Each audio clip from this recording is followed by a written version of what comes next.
Hello, this is Stuart with Hear Me See Me podcast, and today I've got a wonderful guest today. Mind you, I'm a bit fickle because I say that about everyone. Everyone's a wonderful guest. You little charmer, you. It's all rubbish. But no, I've got a really. I have listened to this man's story before, and it's very inspirational. But it brings up a lot of stuff for me as well. So I'd like to do today to introduce you to Leon McLeod. How are you, sir? Hello, I'm all right, thank you. I'm a little bit tired, and I feel like my voice sounds—it's probably like really podcasty voice now because like I've not long been up. I've been really lazy this morning, but I'm good, thank you. I'm all right. It just sounds really manly, so don't worry. Exactly. This is a real facade I'm putting on then already. So going straight into it, you're a police officer. I am indeed. Yeah. How long have you been a police officer? So 6 years this year since I started. That includes like was it like 5 months of training? I think starting. Yeah, it's a long bit of training. So yeah, 6 years this year basically. Yeah. What was you doing before that? Before that, I had an office job. I just had a normal. I had a 9 to 5 job. I worked in the West End for this project management training company. Right. And to be honest, like I started there when I was early 20s, and it was just like I needed a job, and I was doing kind of handling their logistics. They send out these project management training courses. I'm really making it sound so boring, but it was all right. I had a really good manager who I got on really well with, and like there was some great people there. So I ended up working there for 5.5 years, and then it just kind of got to this point where I was like, yeah, I think I need a change now. So yeah. It's quite a change, isn't it? What put you in that direction? So at the time I was with my ex-partner. We was kind of, you start planning for the future and start like it sounds really weird, but I used to say it even to her. I was like, I never felt like 9 to 5 was for me. Like it never sat right with me. It didn't feel like it was something I could be doing for the rest of my life, or well, probably not even my short-term future. So I started proper drilling down, thinking, like, what do I want to do? What do I want to do? And I started looking at kind of like the blue light services as well. Like I was looking at being a firefighter, but that's a really, really tough job to get into. Yeah. And then I've got quite a lot of friends that are police officers, so I just sort of got chatting to them, and obviously, like I say, to my partner at the time, and I just proper got like this bee in my bonnet almost. It was like, if what I wanted to do, like I just had so much drive to get the job. There's a lot of effort you have to do to put it like with the application, and there's a lot of like hoops you've got to jump through. But yeah, I just was really determined to get it, and thankfully it worked out, because I really don't know what I'd be doing like otherwise. I don't think I'd still be stuck in my own job, but I think I'd be just possibly stuck doing something else that I don't particularly get any kind of joy out of, really. So yeah. Yeah. Is the training tough? It is. To be fair, you've got to look at it as well as like 5 months stuck in a classroom with 20 people can be really difficult. And I say this like not completely genuinely. I feel really lucky. I think I had a really good intake. Like I've heard of other groups that have gone through, and you can have clicks and you can have issues, and like it's not always perfect. And I'll be lying if I said that after 20 weeks there weren't a few people that I just wanted to scream at. But like I've genuinely made some, like even from my intake, I've made friends for life. Like there's genuinely people there. Yeah. We've still got like a WhatsApp group that everyone keeps in contact in. There's a few people that have left, but the vast majority are still there. And then I've got another little side group with a couple of guys from the intake as well, and we talk regularly. So yeah, it's crazy. I just think I feel really lucky with like the person that was training us as well. I learned really well from. Again, it's really PowerPoint heavy, and that could be really dreary. But I think for the most part, like he taught us well, and I took it on board okay, I think. So yeah, something must have gone right. I don't know. It couldn't have been bad. But yeah, it's tough, but it's worth it at the end of the day, I think. Yeah. Well, nothing worthwhile is easy, is it? You know. Like... Exactly that. There you go. Yeah.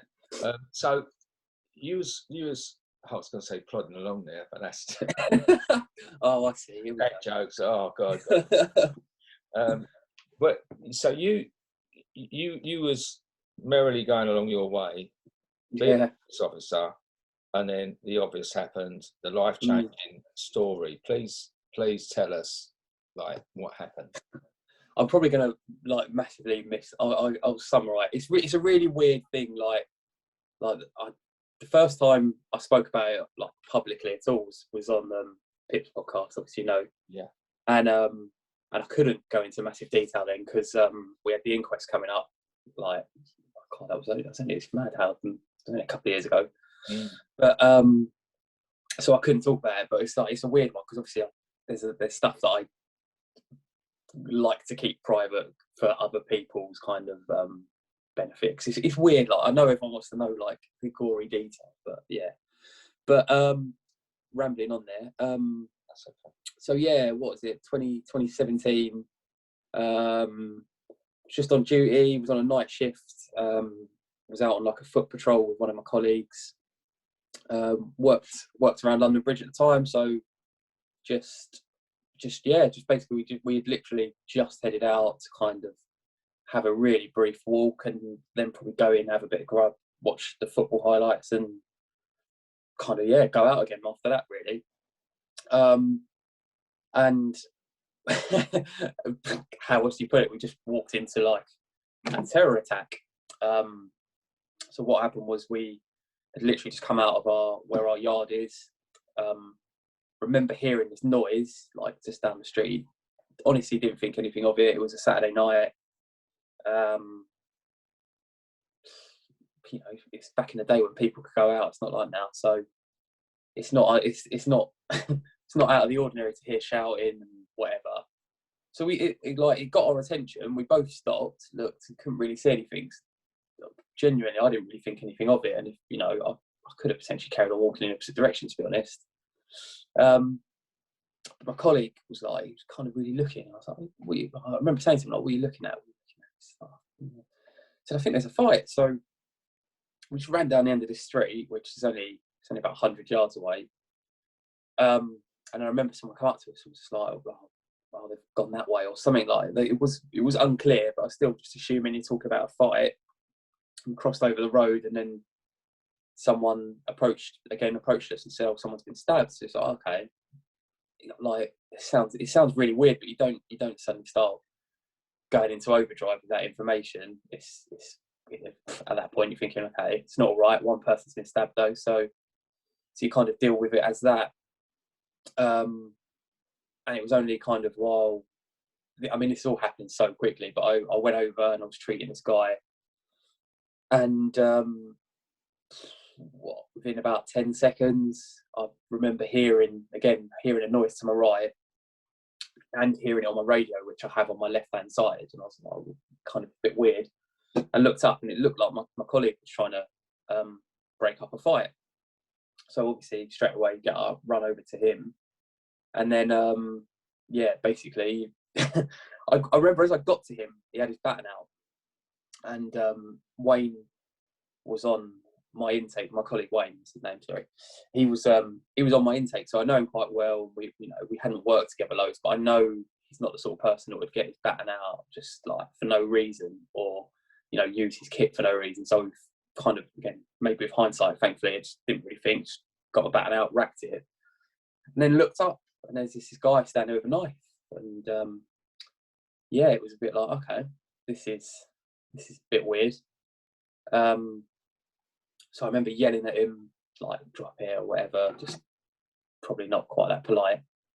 And the weird thing is as well, this is with the benefit of hindsight, I think, obviously there were 3 attackers, and I think all 3 were there at that point, but I can only remember the main, the one who was nearest to me, I remember him so vividly as well. And then they stepped towards us, and we both went back into the road, and then they ran off down the street, basically. And that was when this sort of tunnel vision, like I say, of remembering this one guy, the tunnel vision sort of went, and suddenly there was 2. I remember there was 2 bodies, and yeah, it was, it wasn't good.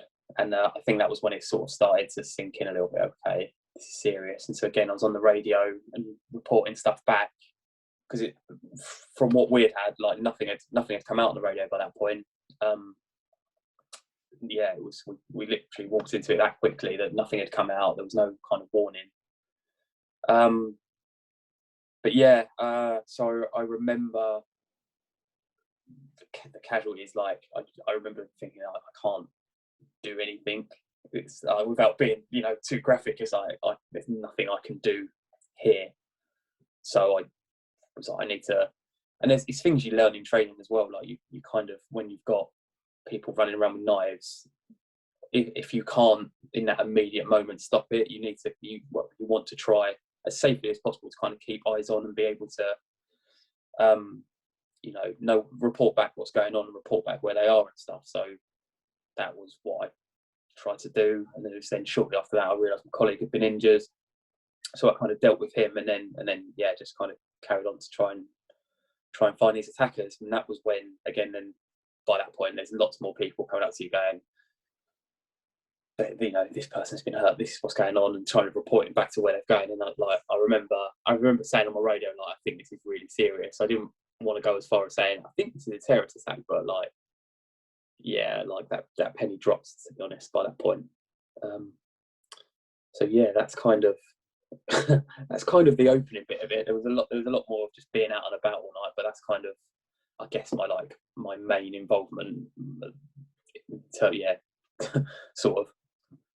So this is like 3 or 4 years on now, isn't it? Like, yeah, it'll be 4 years this year. Yeah, well, yeah. And as you was just talking to me about that, I could see that you were reliving that. That I was watching. I could just see that you wasn't just casting a memory. You was in that again. So you don't forget that stuff. Like I know there's lots of bits, especially outside of like the first sort of 8 minutes that I was involved in. That's, I think, pretty much how long it took from the first 999 call to when they were, for use of a better term, taken out. 8 minutes. Yeah, it was. I'm sure it was 8 minutes from the call to. I mean, it's central London. There's firearms officers. They're always going to be fairly close by. So in terms of turning up and getting the kind of, I guess, the setup they need to get to do things safely, that's not bad. But yeah, like that's what I mean. There's bits throughout the night that, like, I guess will have kind of gone on the back burner a bit more. But there's stuff that, like, yeah, I would never be able to forget. And I, like, in a weird way, I think it's quite a good thing not to. I think, like, if you let,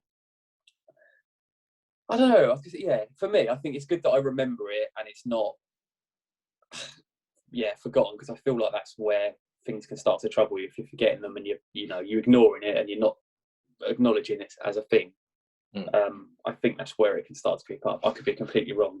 I'm not trained to give that diagnosis at all, but yeah, I've never tried to sort of fully put it out of my head, because I don't think I could anyway. I think that's the more healthy approach. Yeah, it's that thing of like a wound. Sometimes exactly. Breathe to heal. If you cover it up, it can fester. It's that type of thing. Yeah, definitely. And it was one of the things, like, especially in a week or so, or even longer after the attack. And obviously, a lot of my colleagues that weren't on duty or weren't around that night, they want to know what happened, and it's completely normal, especially with work. Like, I think police officers are always a pretty close bunch. All right, you don't all get on, but you've all got, most of us are there for the right reasons, and everyone, wants to do the same thing, wants to do the right thing. So you're all quite like-minded, and everybody kind of wanted to wanted to ask what happened and blah blah blah without being rude about it. Yeah. And I went through that story in those weeks after, I went through it so many times that it did become. I remember thinking at one point it become autopilot. It just become like blah.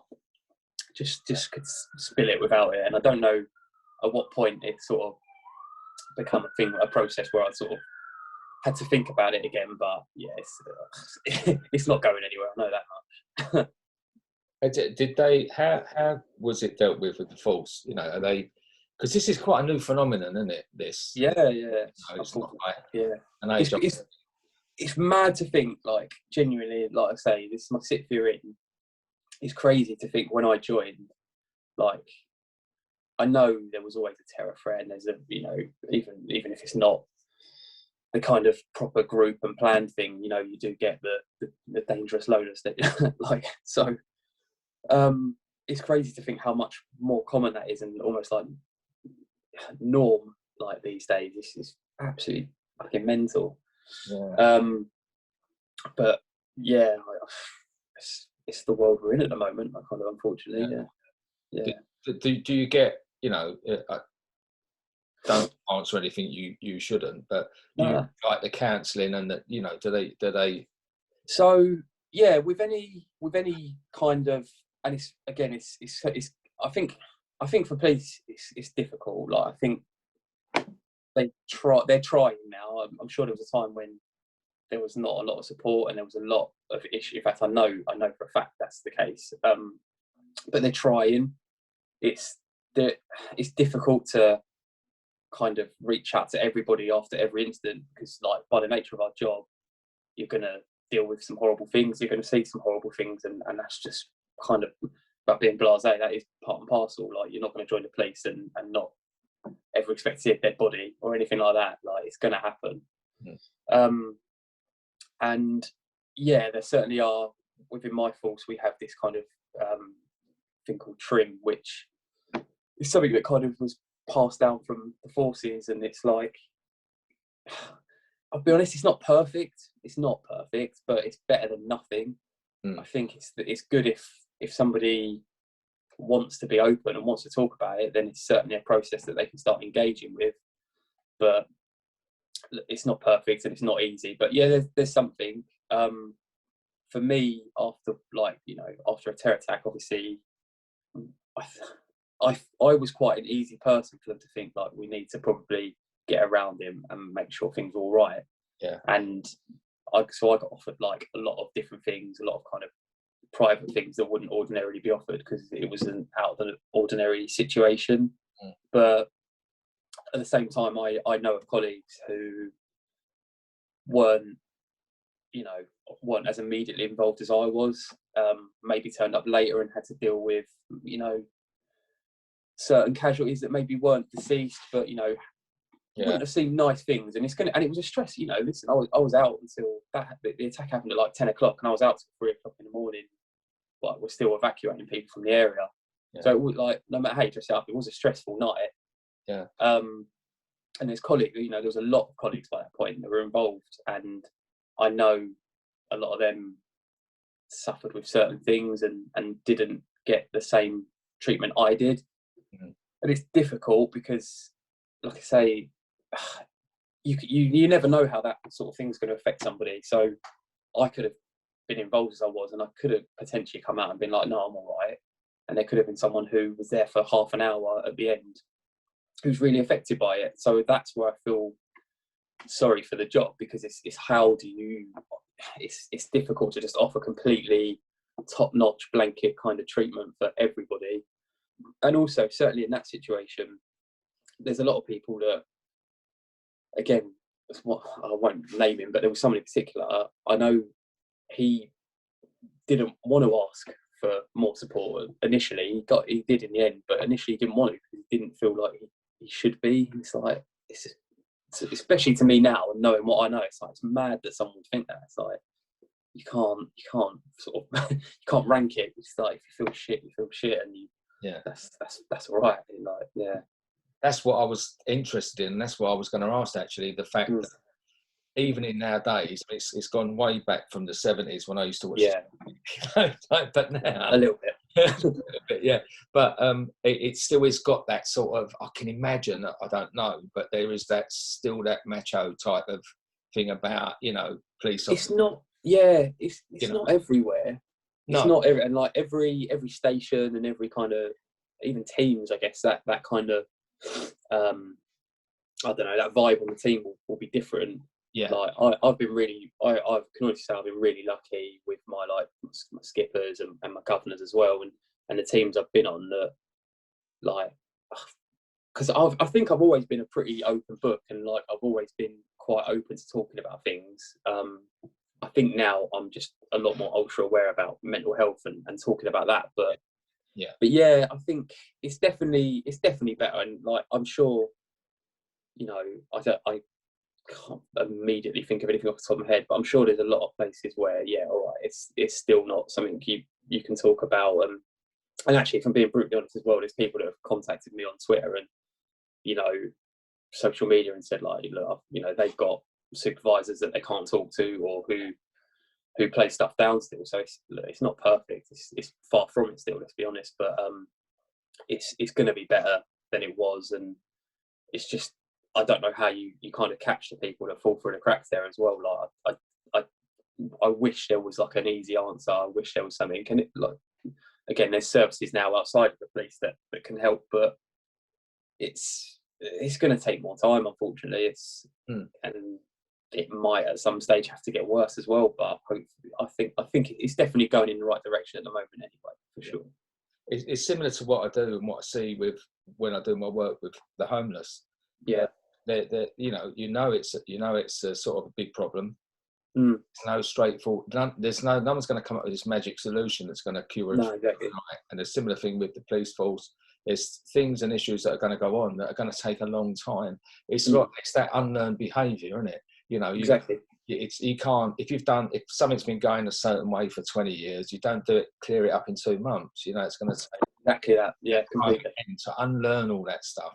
And it's just the thing of, and it wasn't even a negative really, the fact that it's just the nature of the thing. It has to be a bit, you know, like, well, we're guardians, we're custodians, and we have to be strong. Yeah. There is the thing of what happens when you're feeling vulnerable, and sometimes it must be hard. In that position. There was something that really hit home with me, like kind of when things started to go a bit wrong with me in my head. It was this thing about the uniform. And like, I can say without any shadow of doubt, and I'm not ashamed, like, you put the uniform on and you're acting, like, it is an act. Like, the amount of times, like, it's just that sort of thing where, like, in my uniform, I will run and break up a fight. Out of my uniform, I'll probably feel obliged to do something, but it's not going to be me running in between a fight and trying to pull people apart and whatnot. Like, it's just, I'm not getting my head caved in. And people do react to the acting. So like, I remember being on this shift that it was I was at Wembley. It was when, I don't know if you're a football fan, but it was when Tottenham were playing at Wembley and they were playing Palace, and then after the game it was like just a little bit of grief. It was nothing major, but like there was like these 2 or 3 like guys, they're older than me as well, trying to get to these other fans, and I'm like standing there, I'm just sort of shoved back on, and I think I turned around, I was like, fucking grow up, and they sort of listened and they sort of reacted to that, and it's like, and I remember thinking afterwards, if I had said that in my civvies, I'm standing there just in jeans and a t-shirt pushing these blokes saying fucking grow up, they're going to go for me. But people do react to the uniform, like they like generally. I know there's a lot of people that don't like the police and don't respect the police, and I'm sure some of them have got purely justified reasons for that as well, but it's an act. And yeah, like I still remember when I sort of first started getting back into the swing of things, like I had with work, you know, post attack. It was, I didn't feel, I couldn't put the act on. I didn't feel safe. I didn't feel like I could, I don't know, I just didn't feel like I could carry it. It was a really, really, really weird feeling. And it took me a little while to even put my finger on it. I just didn't feel right. And I, like, one thing, especially where I used to work when I was at London Bridge, you have a lot of like public interaction, people just talking, and it's fine. And to be brutally honest as well, that's like probably my best attribute in the job, so I can talk to people. But I couldn't even do that. Like, I didn't feel like I could talk to people. I didn't feel like I could do anything. It's really weird. And it's, again, looking back now with hindsight, like, and I didn't really think anything was wrong with me. I was noticing all these little things, but I didn't think it was I don't know, I just was like, it's normal, you've been through a shit time, like, don't worry about it. And that was kind of how I brushed it off, to be honest. It's that thing, isn't it? Of it's PTSD, isn't it? That's the Yeah. It's post traumatic stress disorder, and it comes in many forms. I had a previous guest, which is a really good friend of mine. I've known her for many years, but she was in the London train bombings. Okay. She was actually on the carriage, Right.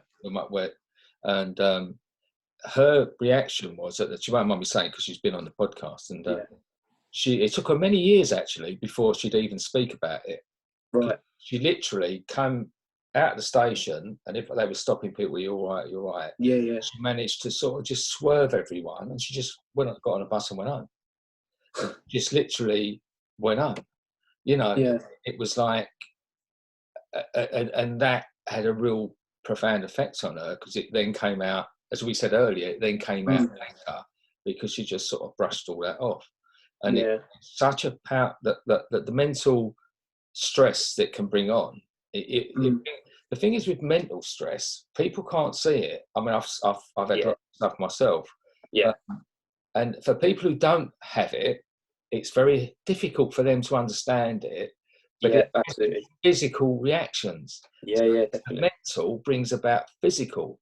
If you're reliving something and it comes in, and it's often in the middle of the night or something, your mind creates panic and fear, but your body reacts to that by dumping serious amounts of adrenaline, hydrocortisone, your blood pressure raises, and all those things. It becomes a physical manifestation. Yeah. It makes you ill. It's tiring. I lost a lot of weight after it, and it wasn't.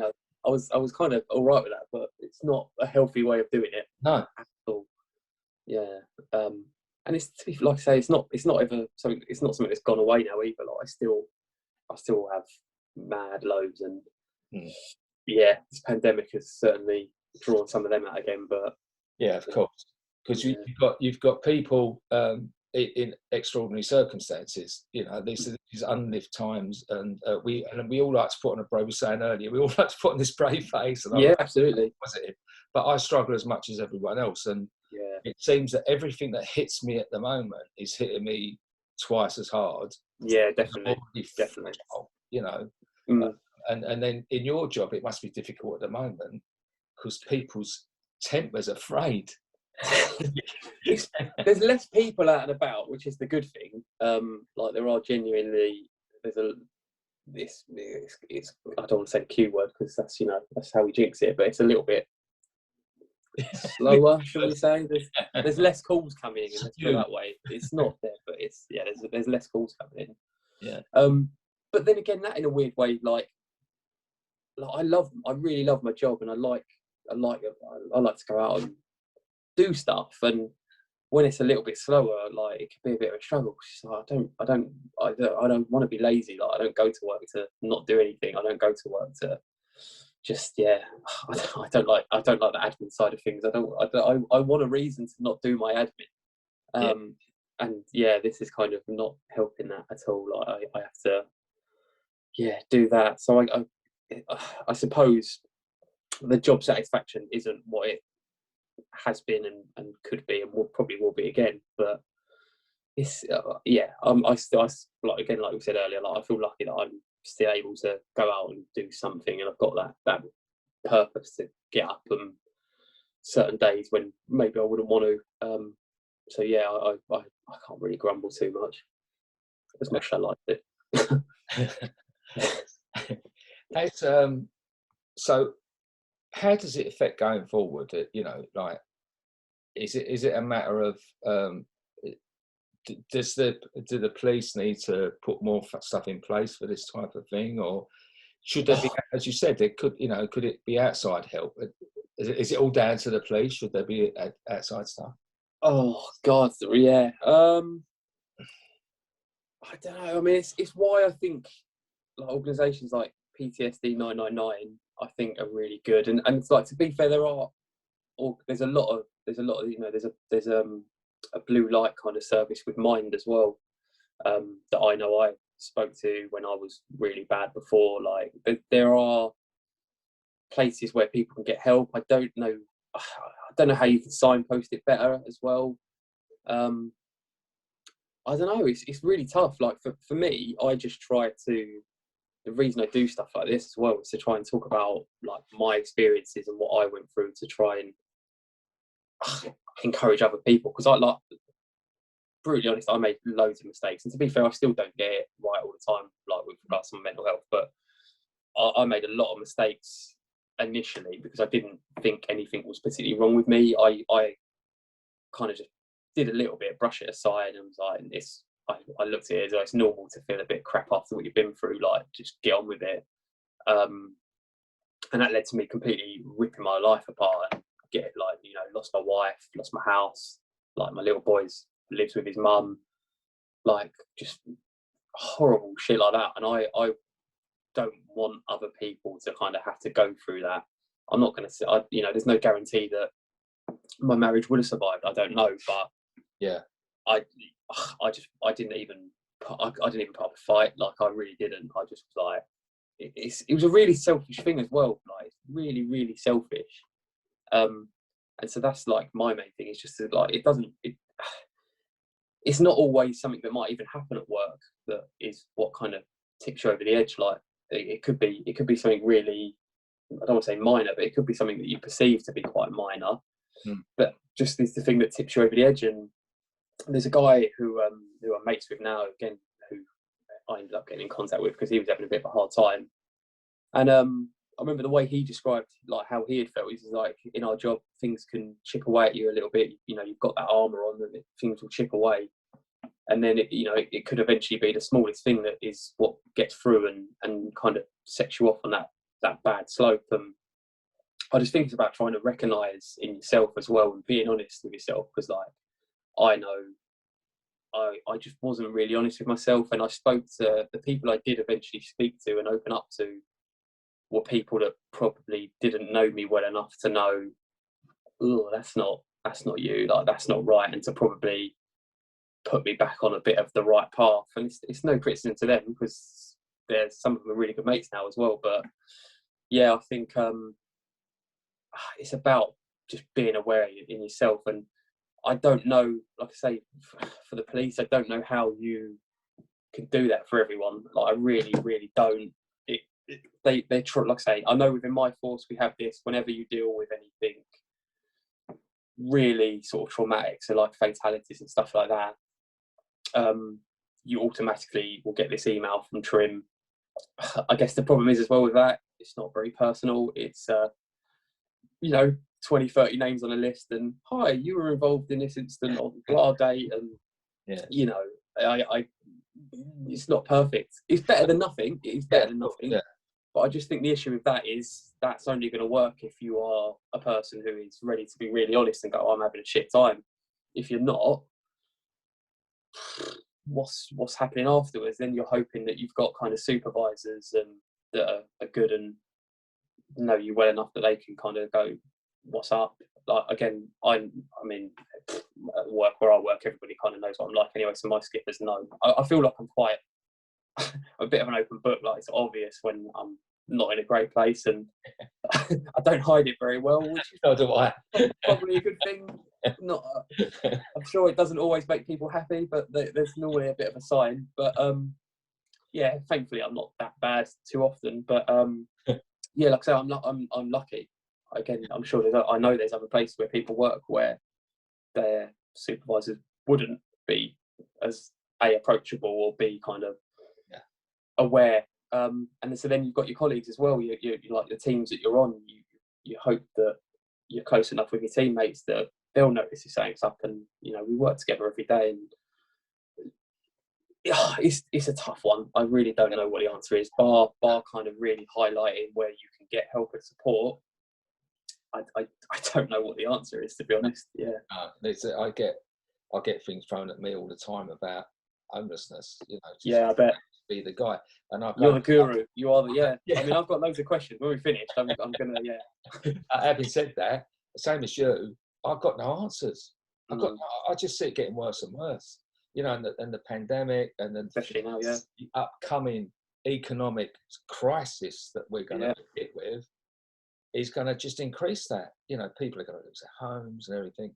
it's frightening how easily it can happen. And I feel like people can be a little bit naive. You know, we can all kind of live in our little comfortable bubble and not really realise how easily it can change and go wrong. And yeah, you said it. You said that you lost your, lost your wife, lost your home, and with that thing, you then probably your saving grace was your job. Yeah, massively. I threw myself into it, and and someone hasn't got that. Yeah. And they then quickly go the obvious alternative route, which is like hiding it, or burying that pain, drink or drugs or something else. It all then goes, and before they know it, they're in that pit and they can't get. And I reckon exactly. It's on the street. You're not getting off the street. That's no. probably, people have done these studies in Manchester, and it makes sense because it don't take long for the unusual to become the normal. Yeah. So, and you did. I've got to remember that you did say something there about being selfish. Oh yeah. And I'm with you on it, but when you're in that depth of depression and the depth of this stuff going on, you become self-obsessed, which isn't. I know it is selfish, but I think my experience of it, I must feel uncomfortable because I'm tidying things up. I'm like, when I've had it, I'm so, at that point, I feel so punch drunk. I've got no room for anything else. No, I know. That's the challenge, isn't it? That you feel like you've been on the floor and you've been kicked and kicked, and exactly. And the people that can cure you, the people that give you the love, are the ones you drive away. Exactly. Yeah, it's just shit. Like I regret how that kind of everything played out. Like I know it was just such a weird time. Like I didn't know anything was wrong. I hadn't. Again, now looking back with hindsight, I think there probably were other points in my life where it was like, okay, that was a bit of something. Like going back even a few years before that, I'd had knee surgery because I'd ruptured my cruciate ligament, and that came at a time when I'd been training for a marathon. I was playing football so regularly, and then like post surgery, I couldn't walk for 6 weeks. Like literally had to be on crutches for 6 weeks, and it was. I remember, it's an embarrassing story, but I'm going to tell it. I remember, because of all the medication and painkillers I was on, I couldn't go to the toilet. I just couldn't. Like, no. I just could not go. And I remember, there was one day where I was just sat in the toilet and I just started crying. I was just a mess. And like, again, you look back at it, and I know it was kind of almost a circumstantial sort of thing, but it's like, I got really low then, and I didn't think anything of it. It's only with hindsight when you look back and you think, if I've been through anything, you're like, yeah, that was something. Like, all right, it wasn't, we dealt with it and it was all right, and it was never going to be a kind of permanent thing. But yeah, it was really, really tough time, and it's just, I'm glad now I know. If nothing else positive has come from like what happened on that night, like I am ultra aware of like what goes through my head, and ultra aware of kind of what I should be doing, and trying to like exercising. Again, I'm kind of skipping backwards and forwards, but I remember like when I first started counselling like post attack, so that was a couple of months afterwards. First counsellor I had was shit. Like, not shit. No, that's not fair. It didn't work. Yeah. That her methods weren't, because there's so many different ways of doing counselling and therapy. The methods that she was putting out, it wasn't working for me. Yeah. And then the second one I had was good, and I still remember, like, it's probably the second time we met, and I was always really honest with counsellors and therapists, because there's no point in sitting there and clamming up or anything. But I remember she said to me, like, oh, what do you do for a hobby? Like, what do you do for fun? It's like, and it just hit me like I was doing nothing that I enjoyed, and it still shocks me now that I didn't even realise. But I was doing nothing that I really got enjoyment out of. Yeah. And she was like, "Yeah, you like do stuff that you like doing. So, and it's so obvious. I was like, yeah, that makes sense. And it got me back into exercise, and it got me back to kind of doing that stuff, because that's, again, going for a run is where you let a lot of that kind of stress out. Yeah. And just because I wasn't doing that, and that kind of, again, that goes back to when I had my knee injury, all those things I was doing to just let any stress or whatever it be, anger, out, like suddenly I literally couldn't do at all. So yeah, she was really helpful, to be fair. She wasn't the kind of the be all and end all in the end. I had another therapist who was great, and seems to have, touch wood, sorted me out a little bit more. But it's an ongoing thing. But yeah, like that really stuck in my head. So now I know whenever I start to feel when things are going on, it's like, right, I need to, even if it's that, like, I don't want to get out of bed, so I need to get out of bed. I need to, even if I don't go for a run, even just go for a walk, just like do something, because it will make you feel better. And yeah, that's what I mean. I learned a lot from going through the real bad time. Like I've learned a lot from that is invaluable now, especially in this mad time we're in. Like, it's helped me through it, thankfully. Yeah, I mean, I a few years ago, I had a knee replacement. So I felt your pain about the painkillers and the effects. Oh my God! Something crazy as well. That something so, the essentials in life become so important when you haven't got them. Like the fact not being able to go to the loo. It's like, and when you said I'll sit on there, I felt your pain, my friend, because I don't think I've told that story, so I'm a bit cringy now. But no, it is what it is. The simple thing of like being, like not knowing what to do. It was mad, and I was trying to take other tablets. It's like, and Shreddy's helped.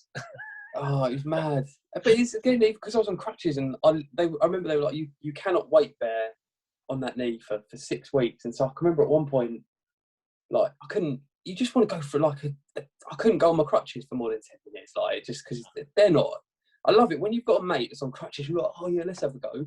But when it's you're like, this is, it's a nightmare. They're shit, they're not comfortable. Like, I had massive arms by the end, but like, it's not, that sounds wrong as well, like, I'm from the crutches, honestly. but like, pass the time. Yeah, well, exactly. Netflix wasn't really around then, but no. Yeah, it was crap, but I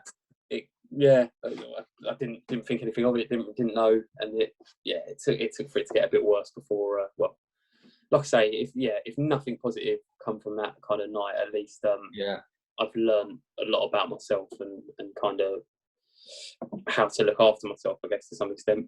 I think the key is awareness, isn't it? Yeah. The key is awareness, and the next biggest thing is action.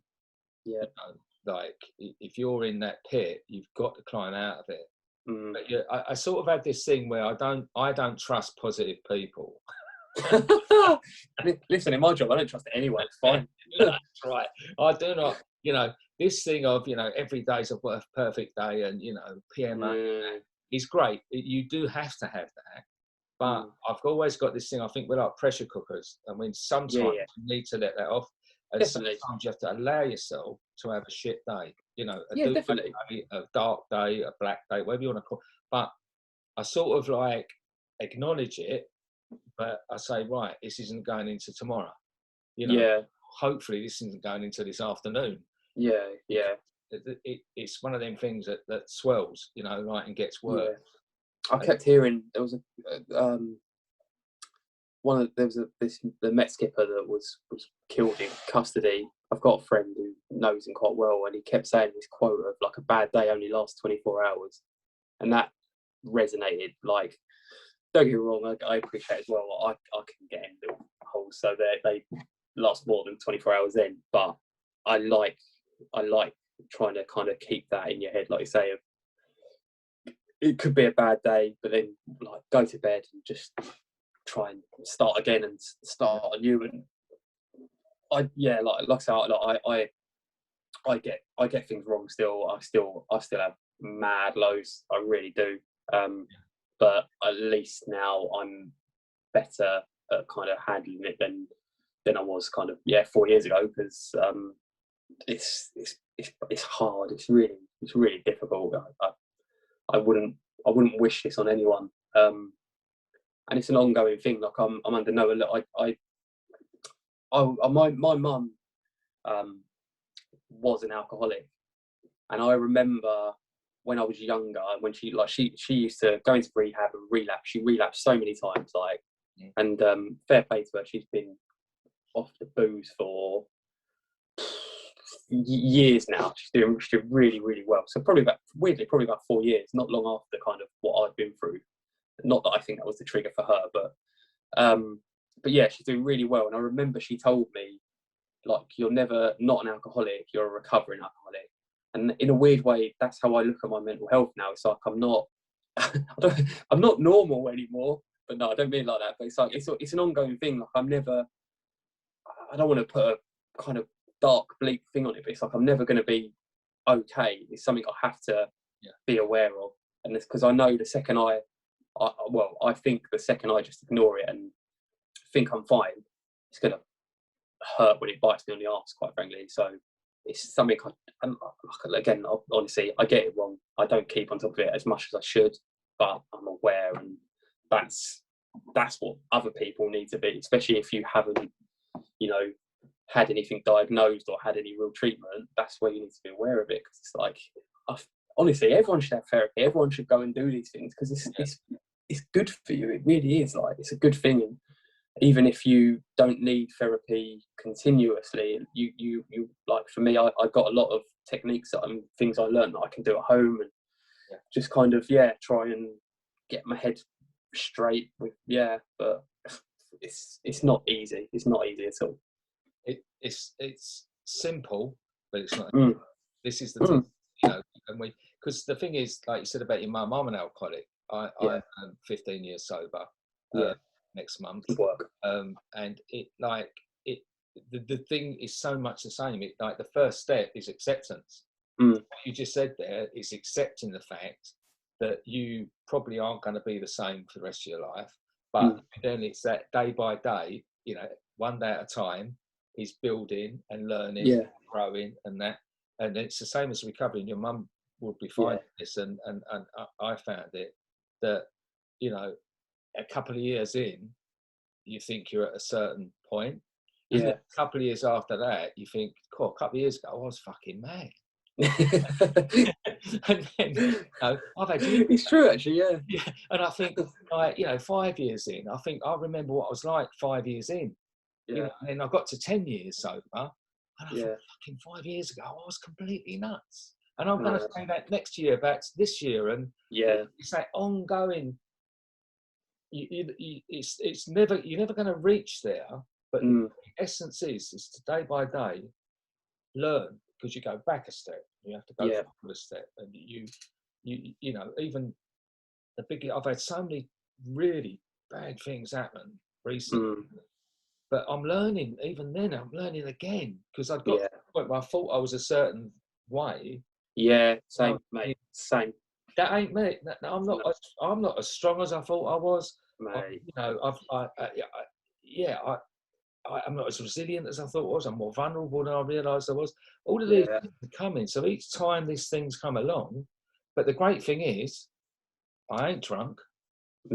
I ain't run away from it. And I'm growing stronger every day again. And this is the thing, isn't it? You've hit the nail on the head with that. Like, it's like, and I'm sure that, like we said at the start as well, there's a lot of people that are probably kind of going through a similar thing and figuring out things about themselves. Like, oh God, like, maybe I'm not quite as tough, but it's absolutely bang on. But I was gonna say, do you know Nick, who does the Mouth of Man in this podcast?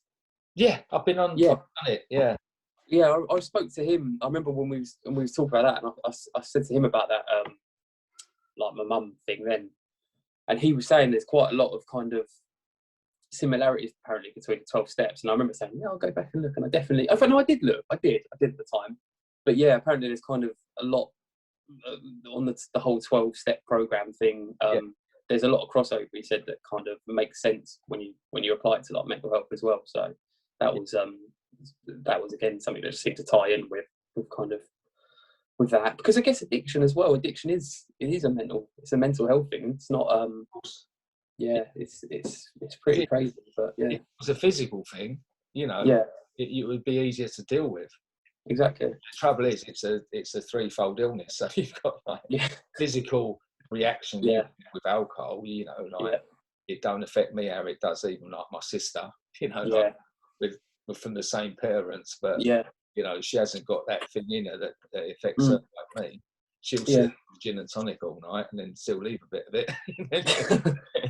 And that's nuts, to be fair. Confuses the hell out of me. Don't trust her. Yeah, and you know, like there's that stuff. Also, that it's the physical the mental obsession.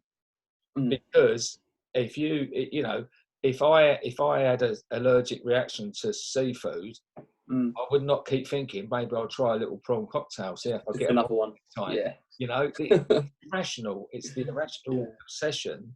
Yeah, and if you're not drinking, you're thinking about it. And you know, to this day, my daughter was 21 at the weekend, and they had cocktails. Yeah.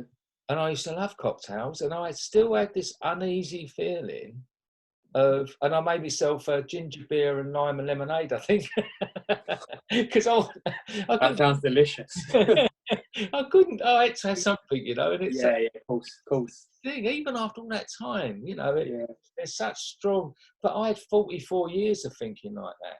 Yeah. And now I've had 15 years of this way. Yeah, exactly. I'm outnumbered. What we said earlier, isn't it?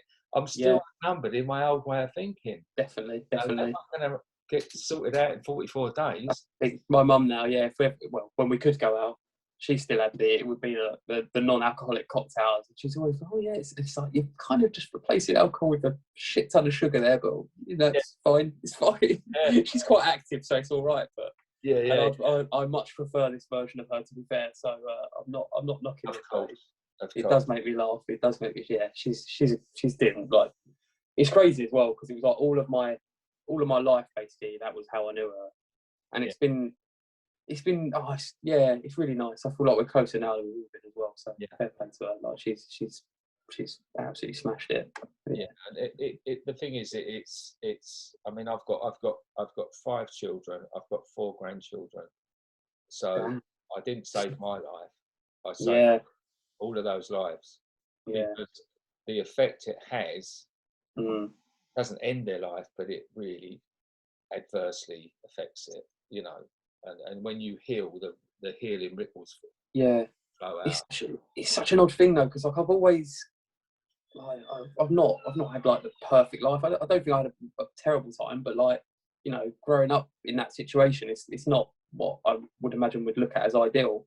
But then it's because I'm really weird, but like I don't think I would change much, because I don't think I'm a bad person. I think I knew right and wrong, and I just think probably more for my mum's sake. If I could take that, you know, what she had to go through with it all, then I would. But like for my sake, in a weird way, like I don't know, I came out all right. Like I think, touch wood. He says definitely with mental health issues, but you know, but like you know, like even before I knew this, like I was all right. I was doing the right job. I was kind of setting myself up okay. So like it's a really odd one. Like I remember it was probably a couple of years ago now, but she did sort of go like she apologized, and it was really odd, because I was like, you kind of don't need to, like, and I appreciate why she felt she needed to, but like, you kind of don't need to, because I'm all right. Like it wasn't much fun, I'll be honest, but again, it's that thing of there's people in far worse situations than I was as a kid, and far worse situations than I am now as an adult as well. So it's like, don't worry about it. Although I think my family's probably got a bit of a problem with us all not really talking probably enough about stuff. But she's it was a weird one, that. Yeah, well, it's that's part of the healing process. That's what we have to do. It's part of what we have to do. and sometimes it's a bit bewildering to some of the people close to us. But we have to get that stuff done, because we have to break ourselves down. We're like a wall. We have to knock our wall down. Yeah. You have to rebuild it. Yeah, no, that makes sense. We can do it, because otherwise, a lot of that other stuff, like if we only knock the top half of the wall down, the bottom's gonna, it's gonna be damp. It's gonna spread. So it's funny you say that as well, because like that was kind of when I was having a really crap time. That was kind of one of the things that was sticking in my head. It was like I need to, whether it was right or wrong, it's like I felt like I needed to get rid of everything and have that fresh start. And it was weird as well, because it took so long. There was a while where I was almost felt like I was in this limbo between like getting started again and like getting away from what I used to have. And kind of before the pandemic came along, it felt like I was starting to build that wall again, because I was supposed to be moving and doing all these things and blah blah. And then this come along, it's like back in limbo. And I think that's on a personal note, that's why it's been so hard for me. It's just like taking me back a little bit to that kind of, I don't know, a bit of a dark place and a bit of a where am I going? What am I doing? Like, but it's just that I remember going back before it was that kind of taking things apart, and that was still part of the recovery, but it was like that kind of makes sense again. And I think it's crucial. What you're doing is crucial, because us talking, as you say, it reaches people. Me, I try not to be the guy who bangs on about being in recovery. Having said that, I think that we have a duty, or no, not we. That's none of my business. I have a duty for myself, is to say that I can do it. It's doable. Like I'm. If people were not only betting on me not ever becoming sober, were betting on whether I'd even live. It was so like to the point where it shocks people. If not, it shocks them that I am who I am now, and that's great, because it means that the person in the most dire position has got hope. For you, people in the services like hear your story. A, it's okay to be vulnerable to this stuff. B, you can get through it and move on. That's kind of, it's really weird as well. Like I remember, I don't know why I was thinking about this the other day, and it was kind of a recent thing. It's like what I just been thinking, like that's almost what I'd want to be known for more than as this police officer from the whole terror attack thing. It's like I'd rather be known for trying to kind of don't know, be a voice, be a positive thing around mental health, and certainly in the blue light industry. No, that's not it. In the blue light services, that's why I love having these conversations, and I always think as well it's going to reach different people at different times. I'm sure there's loads of people that have heard me way too many times and probably really bored now, but I don't know. I don't feel like I could ever say no to it, and like I always feel like it's quite a cathartic thing for me anyway to talk about it. Like I've got no issue talk about what I've been through, and there's times when I go into more deep. Like it never seems to go down the same path anyway. It kind of all goes off in different areas. So, I think it's an important thing to do. Like, and as long if someone wants to talk to me, if someone wants to hear it, then I'll always say yes. I'm always open to it. Yeah, I think it's crucial. We've got, as you say, we've got our blue light services, we've got the police, the firefighters, and the nurses. That have really come forwards in this last year or so, and also our ex-servicemen. Our ex-servicemen are coming. I on the streets, I meet so many ex-servicemen. End up with other charities that help ex-servicemen, because particularly for them, there's not a lot that they get afterwards. No, I've kind of got that from when I've been at work, and you kind of come across homeless people, and it's I don't know I don't know enough about kind of what happens once you're out, but it's fucked up. Like it's mad. It is really mad. Like how is it like this? How like with I know the economy's shit at the moment, but how in a nation this kind of relatively well off is it like this bad? It's mad to me. Yeah, but there are people that are willing to step up. You know, there are people. I've come across so many people in that. 7 years this year I've been doing this, and I've come across so many other organisations and people. It's people helping people, because your government aren't always gonna. They're either don't want to, or they're not capable. Let's not talk about them. But we won't go about that. You know, it is as it is. You know, and there's things that aren't being done, but people are stepping in. And most of the help I've found with other things are just people helping people. So that's the hope.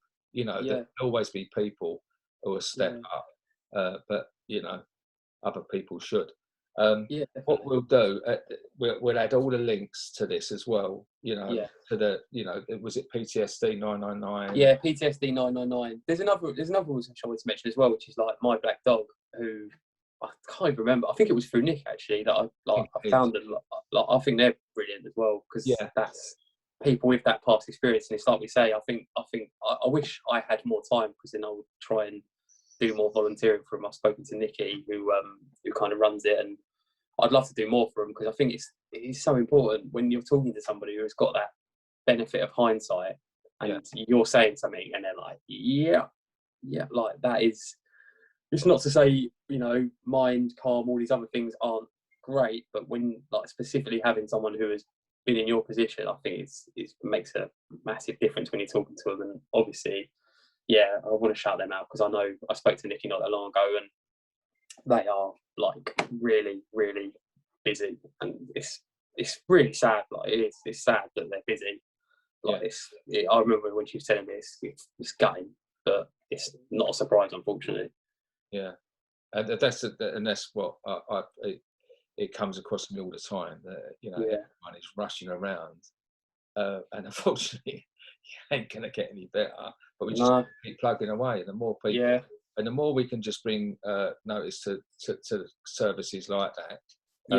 Definitely. It is, you know, so I'm up for anything like that, and I'll do anything well. But exactly. Same. Leon, it's been an absolute pleasure. Thank you for having me, Stu. Thank you very much. And I'll hopefully we'll finally be able to have a coffee soon. Hopefully. I know. Yeah. Hopefully. I noticed something yesterday that might come together. Exactly. But hopefully. Hope to see you very soon. Yeah, man, definitely. Take care. Take care, buddy. Cheers.